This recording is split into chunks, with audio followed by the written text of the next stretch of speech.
Եթերում Կիրակնորիա հերթապամասի հերթական թողարկումն է, բարի երեկո, այսօր մեր ծրագրում կարող եք դիտել։ Առաջին անգամ ծխել էր 30 տարի առաջ, 3 տասնամյակ անց որոշել էր վերհիշել համն ու զգացողությունը։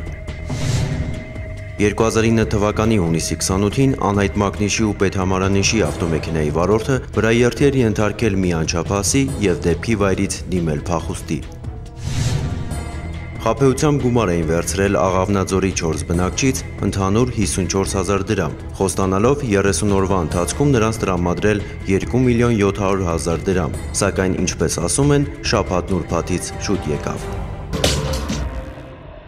Հունիսի 15-ին ոստիկանությունում տեղի ունեցավ խորհրդակցություն, որը վարում էր ոստիկանության պետ գեներալ լեյտենանտ Վլադիմիր Գասպարյանը։ Խորհրդակցությանը մասնակցում էին ոստիկանության կոլեգիայի անդամներ, մարզային վարչությունների բաժինների պետեր, ինչպես եւ այլ ստորաբաժանումների եւ ծառայությունների ղեկավարներ։ Ոստիկանության պետ Վլադիմիր Գասպարյանն անդրադառնալով օպերատիվ ծառայողական գործունեությանը, արձանագրված ցուցանիշներին եւ բարեփոխումների ընթացքին նշեց, որ այնուամենայնիվ դեռևս կան ծառայողներ, որոնք լիովին չեն ընկալել ընթացող բարեփոխումների, ընթացող փոփոխությունների ողջ խորությունն ու անշրջելիությունը եւ հստակ չեն պատկերացնում նպատակը, որին ուղղված են ոստիկանության ղեկավարության գործողությունները։ Ես կոչ արեցի զորբայությանը վերջ դնել,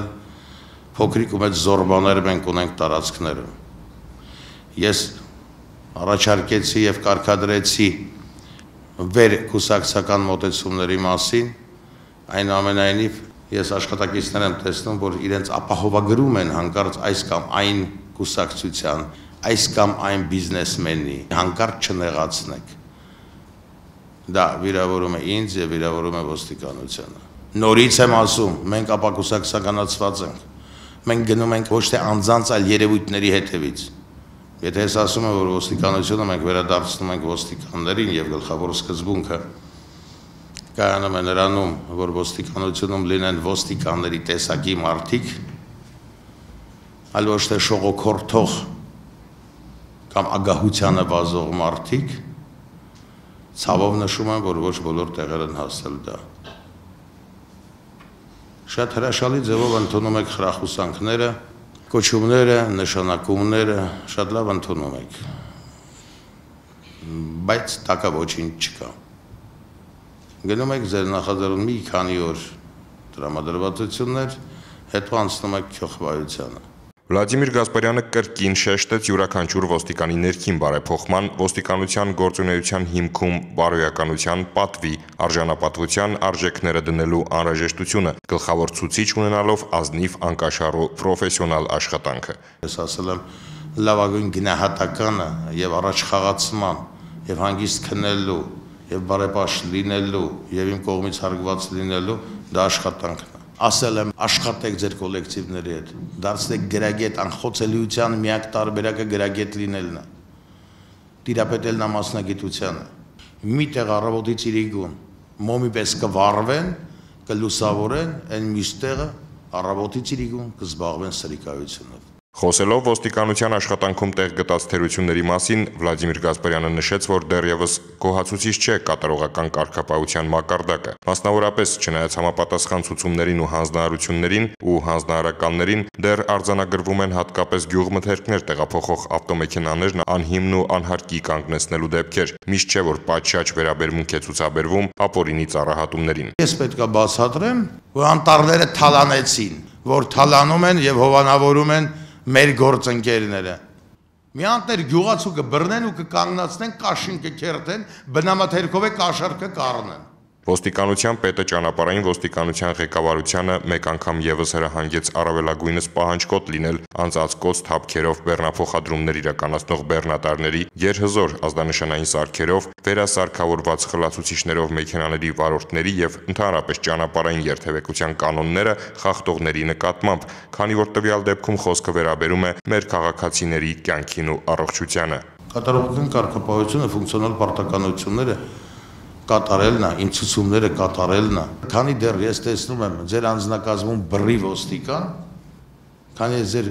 շարքերում տեսնում եմ մարդիկ, որ համազգեստը օգտագործում են չեղած իրենց հեղինակությունը բարձրացնելու համար, որ համազգեստը վրից հանես կտեսնես մեջը դատարկություն է, մարդ չկա։ Քանի դեռ ես այդ երևույթները տեսնում եմ, ուրեմն չի կատարվում են ցուցումները, որ իջեցվում է այստեղից։ Մեր ժողովուրդը գնահատող է, նա շատ լավ տեսնում է, լավը տեսնում է։ Տղեկ մենք պետություն ենք։ Ոստիկանությունը իրավունք չունի երկգործողություններով այնպես անի, որ քաղաքացին հասարակությունը մարդ ասածս կասկածի մեր խոսքի վրա։ Եթե մենք մի բան ասում ենք եւ անում ենք ընդհակառակը, չի ստացվելու ոչինչ։ Անդրադառնալով ծառայողական եւ կատարողական կարգապահության ամրապնդման, աշխատանքի արդյունավետության բարելավման, բարոյահոգեբանական մթնոլորտի փոփոխության խնդիրներին, Վլադիմիր Գասպարյանը նշեց, որ մի շարք բաժինների թերացած պետեր արդեն իսկ տուժեր են ստացել, ոմանք ազատվել են զբաղեցրած պաշտոններից եւ այդ ուղղությամբ խստապահանջ եւ հետեւողական աշխատանքը շարունակվելու է։ Ոստիկանությունը ծառայում է հասարակությանը եւ այդ ծառայության գնահատականը հենց հասարակությունը կտա, շեշտեց ոստիկանության պետը։ Ես սկսելու եմ շրջագայությունները մարզերով, բնականա շփվելու եմ եւ քաղաքացիների, գյուղացիների, ժողովրդի հետ։ Եվ չտա Աստված, որ մարդիկ ինձ բողոքեն անտարբերության, մարդիկ ինձ բողոքեն թաքցրած հանցագործություններով, հասարակության մոտեցումից ես կարող եմ որոշումներ կայացնել։ Եթե ոստիկանությունից բողոքում են, եթե անարդարությունները տեղի ունենան, ուրեմն այդտեղ ոստիկանություն գոյություն չունի, այդտեղ քյոխվայություն է, իսկ քյոխվաներին ես այս համակարգում չեմ հանդուրժի։ Ամփոփելով խորհրդակցությունը, ոստիկանության պետ Վլադիմիր Գասպարյանը մասնակիցներին կրկին կոչ արեց հրատապ միջոցներ ձեռնարկել ստորաբաժանումներում բարոյահոգեբանական մթնոլորտի առողջացման, կադրերի մարդկային եւ մասնագիտական որակների կատարելագործման, հասարակության հետ համագործակցության խորացման եւ վերջնականապես միակամ ու միասնական ոստիկանական կառույց ձևավորելու համար։ Իմ ընկերն իմ եղբայրը նա է, ով ծառայում է այն գործին, որի համար մենք կանչված ենք։ Եթե նույնիսկ եղբայրս է իմ թշնամին է, եթե նա այդ ամեն ինչը խաթարում, փչացնում, քանդում։ Շատ հեշտ է տղեկ։ Ես ուզում եմ լավ գործ լինի։ Ես ուզում եմ մենք ուժեղ լինենք։ Ես ուզում եմ մեր այդ հաշվին նստեն։ Ես ուզում եմ որ մեր խոսքին հավատան։ Որովհետեւ ասեն թե իրանք են ասում, իրանք ճիշտ են ասում, իրանք ստախոս չեն, իրանք ասած ու արածը բռնում է իրար։ Ոստիկանության պետի հանձնարարականի շրջանակներում ճանապարհային ոստիկանությունը շարունակում է ուժեղացված ծառայությունը Երևան մտնող ճանապարհահատվածներում եւ մայրաքաղաքում։ Ուժեղացված ծառայության շրջանակներում կատարելով Հայաստանի Հանրապետության ոստիկանության պետի հանձնարարականը ճանապարհային ոստիկանության երկրորդ սպայական գումարտակի աշխատակիցները հունիսի 11-ից մինչ օրս մայրաքաղաք մտնող ճանապարհահատվածներում կանգնեցրել ու վարչական իրավախախտման արձանագրություններ են կազմել 10-ից ավելի բեռնատարների վարորդների նկատմամբ, որոնց մեքենաները թափքերին համապատասխան ծածկեր չեն ունեցել։ Այդ ժամանակահատվածում ճանապարհային ոստիկանության առաջին սպայական գումարտակի ծառայողները խստագույն միջոցներ են ձեռնարկել այն վարորդների նկատմամբ, ովքեր մեքենաները վարել են առանց համապատասխան թույլտվության վերասարքավորված խլացուցիչներով աղմուկով երթվեկելու համար, եղել են ոչ սթափ վիճակում կամ էլ առանց համապատասխան փաստաթղթերի։ 3 տասնյակից ավելի վարորդների նկատմամբ կազմվել են արձանագրություններ, իսկ մեքենաները տեղափոխվել են ճանապարհային ոստիկանության հատուկ պահպանվող տարածք։ Ձրի պանիրը միայն թակարդում է լինում, բայց դյուրահավատներն այդպես էլ չեն գիտակցում այս դասական ասույթի մշտական արդիականությունը, չէ որ պարզից էլ պարզ է, եթե մեկը չափազանց շահավետ բան է առաջարկում, ուրեմն ենթատեքստում ապօրինի մի բան կա։ Հունիսի 13-ին Կոտայքի մարզի Աղավնաձոր գյուղում այսպես ասած վարկային օր էր հայտարարվել։ Ոմնկարո մի կնոջ հետ ներկայանալով որպես նուրբ հակբաժնետիրական ընկերության անդամ տրամադրում էր վարկեր, սակայն առաջարկված վարկը մյուսներից տարբերվում էր գումարի 2% սպասարկման վճարով։ Պարզ էր, որ առաջին հայացքից օրինական թվացող վարկային գործընթացում ինչ-որ բան այն չէ։ Ոստիկանության Ռազդանի բաժնի աշխատակիցների ձեռնարկած օպերատիվ հետախուզական միջոցառումների արդյունքում պարզվեց Ոմնկարոյի ինքնությունը։ 1974 թվականին ծնված Կարապետ Խաչատրյանն էր, ով խարդախության համար գտնվում էր բաց տիպի կալանքի մեջ։ Իսկ կինը Զար գյուղի բնակչուհի 1965 թվականին ծնված Անուշ Տերտերյանն էր։ Ոստիկանության բաժնում նա հայտնեց, որ անգիտակցաբար է դարձել խարդախության մասնակից։ Ինքը ինձ առաջարկեց, որ աշխատանք կա, վարկային գիծ աշխատանքա, նոր կազմակերպություն է կոչվում, բարի միասին աշխատենք։ Նախկինում, որ ես հաշվապահեմ աշխատեի, թղթաբանական գործարքները կարամ կատարեմ։ Կեղծ պայմանագրերը պատրաստել էր Խաչատրյանը։ Խաբեությամբ գումար էին վերցրել Աղավնաձորի 4 բնակչից, ընդհանուր 54,000 դրամ, խոստանալով 30 օրվա ընթացքում նրանց տրամադրել 2,700,000 դրամ։ Սակայն, ինչպես ասում են, շաբաթն ուրբաթից շուտ եկավ։ Հիմնավոր կասկածներ կան, որ Կարապետ Խաչատրյանի գործողություններից կարող են տուժած լինել այլ քաղաքացիներ ևս։ Տուժողները կարող են դիմել ոստիկանության հրազդանի բաժին, կատարվում է քննություն։ Հանցագործության կողքին բարոյականությունը տեղ չունի, սակայն բարոյական անկումն էլ կարող է տարբեր լինել չափերով, բայց չափն էլ դառնում է անչափելի, երբ հանցագործության թիրախ են դառնում մանուկները։ Մաշտոցի ոստիկանները օրերս առնչվեցին բարոյականության հենց նման անկման հետ։ Ոստիկանության Մաշտոցի բաժնի ծառայողները գողության վերաբերյալ օպերատիվ տվյալներ էին ստացել։ Տեղեկությունների իրացումը ոստիկանության բաժնի քրեական հետախուզության եւ պրոֆիլակտիկայի բաժանմունքի ծառայողներին հունիսի 13-ին բերեց Մայրաքաղաքի 15-րդ թաղամաս։ Իրավապահների ուշադրության կենտրոնում հայտնված է կիներ Պաշինջաղյան փողոցի շենքերից մեկի բնակչուհի 28-ամյա Գայանե Բաղդասարյանը։ Ձեռնարկված համատեղ միջոցառումների արդյունքում ժամը 12:30-ին Բաղդասարյանը բերման ենթարկվեց ոստիկանության բաժին։ Օպերատիվ քննչական բացատրական աշխատանքների արդյունքում եւ ապացույցների ճնշման տակ նա պատմեց կատարվածը։ Հստակեցվեց դեպքի ամբողջական պատկերը։ Բաղդասարյանն ապրում էր 15-րդ թաղամասում, բայց զբոսնելու համար նախընտրում էր 16-րդ թաղամասի խաղահրապարակները։ Պատճառը, սակայն, այն չէր, որ իրենց թաղամասում խաղահրապարակներ չկան, ոչ, գողություն էր մտմտում։ Թիրախը զբոսնող եւ խաղող տարված երեխաներն էին, ավելի ճիշտ աղջիկների թանկարժեք Զարթեղենը։ Զբոսանքի էր գնում մանկահասակ երեխայի հետ, քայլում էր, տեղանքն ուսումնասիրում, երեխաներին հետևում, զրուցում նրանց հետ։ Հարմար պահ ընտրելուց հետո ըստ նախապես ծրագրածի գործի էր անցնում։ Մոտենում էր երեխաներին, մտերմանում, ականջողի փակկանն ամրացնելու պատրվակով բռնում, հետո երեխեք եկել են սիրել են երեխուն, տեսել եմ ականջներին, ականջող դրանք հանել եմ ուրիշ եմ դրել։ Էժանագին զարդերով փոխարինելով վերցնում էր ավարն ու արագ հեռանում խաղահրապարակից։ Հունիսի 2-ից 8 ընկած ժամանակատվածում այդպես նա իր թակարդն էր գցել 3 երեխայի։ Այդ մեկը ծախվել է, այն երկուսն էլ գումարի դիմաց դրված է։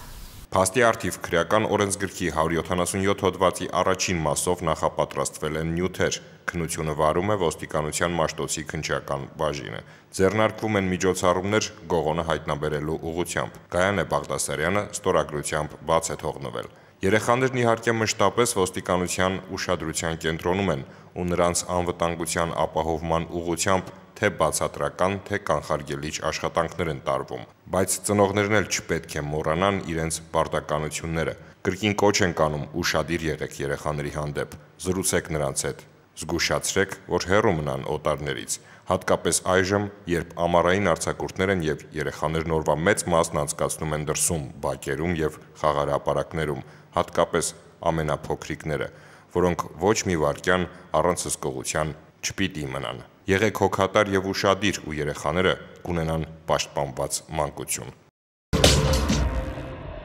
Բարոյականություն չկար նաև Արտաշատի ոստիկանների բացահայտած գողության մեջ, ու թեև նախկինում դատված կասկածյալը կալանավայրում կարդացել էր նաև դասականների գործեր, սակայն դրանց խրատաբանությանը մնացել էր անհաղորդ։ Դանտեսը երկարատև բանտարկության ընթացքում հանդիպեց Աբբա Ֆարիային, ով նրան ոչ միայն գիտելիքներ, այլև հարստություն պարգևեց։ 5 դատվածությունների ընթացքում կալանավայրում երկար ու ձիգ տարիներ անցկացրած Համազած Բագրատյանն իր ասելով կարդացել է բազմաթիվ դասականների, այդ թվում նաև Դոստոևսկուն, սակայն այդպես էլ Աբբա Ֆարիային չէր հանդիպել։ Արդյունքում, երբ դուրս եկավ կալանավայրից, երթուղային տաքսի էր վարում, հետն էլ ուղևորների հետ զրույցների ընթացքում իր կարդացած գրքերից մեջբերումներ անում։ Իր ասելով եղել են դեպքեր, երբ ուղևորը մի քանի կանգառ մոռացել է իջնել, այնքան տարված է եղել զրույցով։ Մի խոսքով Համազասպի կյանքը բովանդակալից էր, մինչ այն պահը, երբ ընկավ պարտքերի տակ։ Դրանք մարելու ճանապարհին էլ խախտեց քրեական օրենսգրքի պահանջներից մեկը։ Մի օր պատահական ուղևորների տեղափոխեց Արտաշատ քաղաք, որտեղ էլ նկատեց խաղալիքների խանութ ու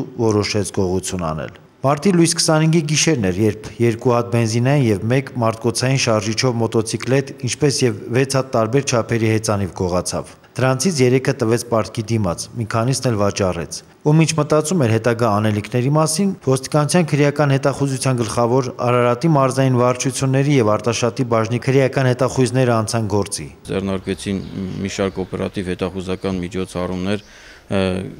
բնակության շրջանում կատարվեցին հարցազրույցներ, նմանատիպ հանցագործության համար դատապարտված անձանց շրջանում նույնպես տարվեցին մի շարք միջոցառումներ եւ պարզվեց, որ այդ հանցագործությունը հնարավոր է կատարած լինի Երևան քաղաքի Շարուրի 25 շենքի 3 բնակարանի բնակիչ, նախկինում մի քանի անգամ դատապարտված Համազած Վազգենի Բագրատյանը։ Արդեն ոստիկանությունում Համազած Բագրատյանը հիշեց, որ արտաշատում եղել էր նաև հունվարի վերջերին եւ Մղջյան գյուղի բակերից մեկից թռցրել էր կայանված մեքենայի պայստային անվադողը, ամբարձիչ եւ այլն։ Գողոնը մասամբ արգրավել է, կատարվում է նախաքննություն։ Բարոյականության առաջին դասերը երեխաները ստանում են հեքիաթներից, իսկ հեքիաթներին ամենասազական թիվը 3-ն է։ Թագավորի 3 տղա կամ աղջիկ, 3 ճանապարհ, 3 ճակատագիր, վերջում էլ 3 խնձոր։ 3 թվի հետ մեր նկարանող խումբն առնչվեց Արմավիրում, սակայն հեքիաթային ոչինչ չկար։ Ոստիկանության Արմավիրի բաժնում հունիսի 13-ին մեր նկարանող խումբը հանդիպեց 3 թմրասերների։ 3 տարբեր բնավորություններ, աշխարհներ, ճակատագրեր, որ ունեին ընդհանուր նախասիրություն եւ յուրաքանչյուրն իր թմրած փիլիսոփայությունը։ Առաջինը Սարդարապատ գյուղի բնակիչ 1976 թվականին ծնված Էդվարդ Գրիգորյանն էր։ Ամուսնացած չէր, դրա մասին մտածելու ժամանակ էլ չուներ։ Փոխարենը իր ասելով ամիսներ առաջ գտնվելով Հայաստանից դուրս սովորել էր պատրաստել կոդեին տեսակի թմրամիջոց։ Նաև մի քանի անգամ գործածել էր։ Երբ վերադարձավ, բան ու գործը թողած զբաղվեց թմրանյութ պատրաստելով ու օգտագործելով։ Այն հարցին թե գիտեր, որ դրանով վտանգում է սեփական առողջությունը, պատասխանեց. Ոչ, հետո իմացա, որ տեսենք փտացնում է մարդուն։ Այսպես ճակերտված չիմացությամբ էլ վնասում էր առողջությունը, ու մինչ վերջնականապես կվնասեր նրա թմրած ներաշխարհը նկատելի դարձավ ոստիկանության Արմավիրի բաժնի աշխատակիցներին։ Հունիսի 11-ին Արմավիր քաղաքից ոստիկանության Արմավիրի բաժին բերման ենթարկեցինք Արմավիրի մարզի Սարդարապատ գյուղի բնակիչ Էդվարդ Գրիգորյանին, որտեղ էլ խուզարկությամբ նրա մոտից հայտնաբերվեց կոդեին տեսակի թմրամիջոց։ Հայտնաբերվածն ուղարկվել է փորձաքննության։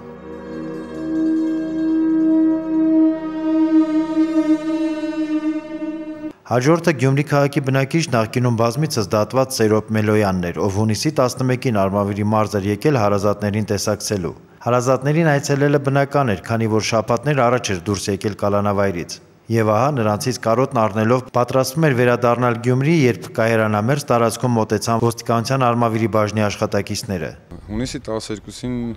Արմավիր քաղաքի ավտոկայանի տարածքում ծառայություն կատարելու ժամանակ նկատեցինք մի քաղաքացու, որն ուներ կասկածելի վարքագիծ։ Վերջինիս անձը պարզելու նպատակով հրավիրել ենք բաժին, որտեղ անձնական խուզարկությամբ վերջինիս աջ գուլպայի միջից հայտնաբերվել է մոտ 0.7 գրամ մարիխուանա տեսակի թմրամիջոց։ Այսպես իրավապանների կասկածները հաստատելուց հետո Սերոբ Մելոյանն ամբողջացրեց թմրառնչության մանրամասները, իսկ թմրամիջոցն ըստ նրա բերել էր Գյումրիից։ Թմրազանգվածն ուղարկվել է փորձաքննության։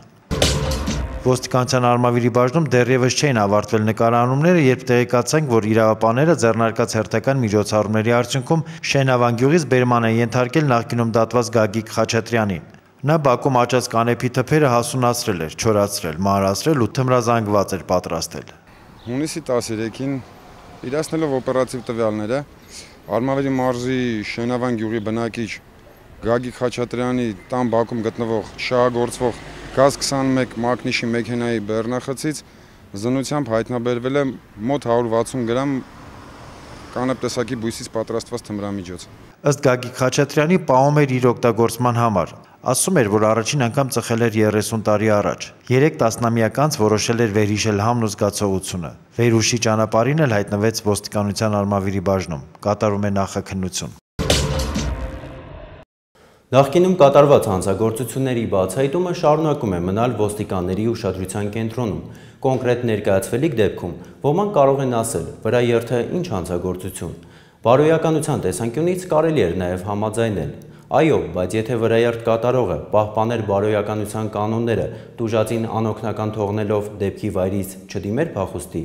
այսօր էլ ոստիկանները ստիպված չէին լինի բացահայտելու 3 տարվա վաղեմության հանցագործությունը։ 2009 թվականի հունիսի 29-ին ժամը 23:30-ի սահմաններում Արմավիրի մարզի Բամբակաշատ գյուղում դժբախտ պատահար էր տեղի ունեցել։ Անայդ Մակնիշի ու Պետհամարանիշի ավտոմեքենայի վարորդը Բամբակաշատ Ջրաշեն ավտոճանապարհով երթևեկելիս վրայի երթի էր ենթարկել նույն գյուղի անչափահաս մի բնակչի եւ դեպքի վայրից դիմել էր փախուստի։ Դժողին անմիջապես տեղափոխել էին Էրեբունի բժշկական կենտրոն, որտեղ սակայն ստացած մարմնական վնասվածքների հետևանքով նա այդպես էլ գիտակցության չգալով մահացել էր։ Պաստի արդի ոստիկանության Արմավիրի մարզի քննչական բաժնում քրեական օրենսգրքի 242 հոդվածի 2-րդ մասի եւ 244 հոդվածի հատկանիշներով քրեական գործ էր հարուցվել։ Ձեռնարկվել էին համապատասխան միջոցառումներ վրաերթ կատարած անձին հայտնաբերելու ուղղությամբ։ Իրականացվել էին օպերատիվ հետախուզական եւ քննչական ծավալուն գործողություններ, կատարվել էր դեպքի վայրի զննություն, նշանակվել դատաբժշկական, դատահետքաբանական եւ այլ համալիր փորձաքննություններ։